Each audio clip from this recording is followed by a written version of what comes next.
जून महिन्यापासून नागपूर शहरामध्ये धावणार 144 इलेक्ट्रिक बसेस।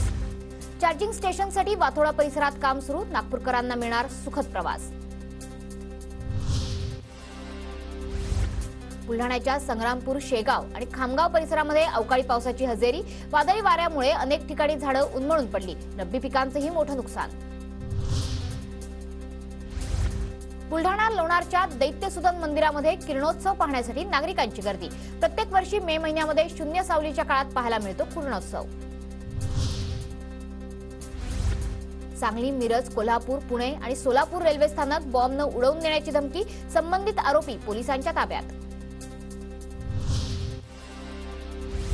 साताऱ्यात कराडमध्ये बँकेच्या एटीएम मध्ये चोरी करणारी टोळी जेलबंद, जिलेटिनसह 1,37,980 रुपयांचा मुद्देमाल हस्तगत।